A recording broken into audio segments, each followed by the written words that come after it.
Hello everybody. आज चाहिँ मेरो नानीलाई चाहिँ गिलो चटपटी खान मन लाग्यो अरे, त्यही भएर मैले सस तयार गर्दैछु। त्यतिकैमा भुजा सकिएको रहेछ। अनि एउटा पसल.com भन्ने एप छ, यहाँबाट यति सजिलो हुन्छ सामान मगाउनको लागि। अनि मैले यहाँबाट के मगाएँ ल हेर्नुहोस् है त।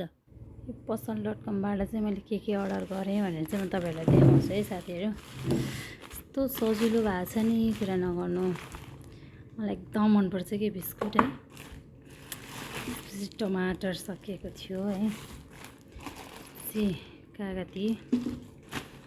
त्यस पछाडि छ यो चुकन्दर है साथीहरू। चुकन्दर मेरो नानीको लागि एकदम राम्रो हुन्छ भनेर। यो रहेको छ गाजर, यो रहेको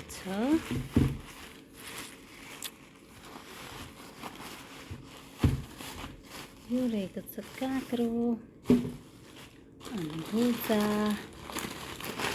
मगाएको ल साथीहरू। मैले चाहिँ यो सामान चाहिँ मैले एउटा अर्डर गरेको। अब चटपटको लागि चाहिँ सामान रेडी भयो। यो सस, यो बदाम, यो चना, यो काँक्रो, अनि यो गाजर, खुर्सानी, कागती, अनि प्याज, लसुन, अनि टमाटर। अनि मलाई चाहिँ चटपटमा एकदम यो करेन्टको सुप हालेको एकदम मिठो लाग्छ है साथीहरू। त्यही भएर मैले सुरुमा काँक्रो राखेँ, अनि त्यसपछि लसुन राखिदिएँ, अनि टमाटर राखेँ, अनि त्यसपछि चाहिँ मैले हरियो काटेको खुर्सानी राखिदिएँ। त्यसपछि मैले प्याज राखेँ, अनि त्यसै गरी मैले चाहिँ गाजरलाई पनि राखिदिएँ, अनि चना राखेँ, अनि बदाम राखेँ।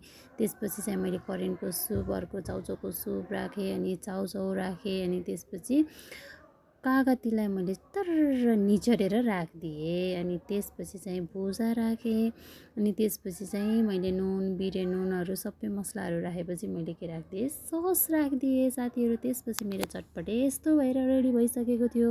हेर्दै खाउँ खाउँ लाग्ने जस्तो भएको थियो। त्यसपछि मैले यसलाई प्लेटमा राखेँ साथीहरू। प्लेटमा राख्दा चाहिँ यस्तो वाउ देखेको थियो। त्यसपछि मैले तपाईँहरूलाई टेस्ट गर्नको लागि चाहिँ एक बाइट दिन्छु साथीहरू। ल हेर्नुहोस् त, यस्तो मिठो भएको थियो नि कुरा नगरौँ। अनि मैले चाहिँ चटपटे खाँदै चाहिँ रेलिङमा बसेर गेम हेरेँ साथीहरू। यस्तै बेलामा चाहिँ मेरो नानी आइन्, मामु मेरो पनि खिचिदिनु न भन्दै आइन्। बाटामा एक बाटा चटपटे लिएर नानीको खिच्दै थिएँ। फेरि सानीले मामु मेरो पनि भन्दै फेरि सानीको पनि मैले खिचिदिएँ साथीहरू। Thank you for watching. यसरी हामीले गिलो चटपटी खायौँ।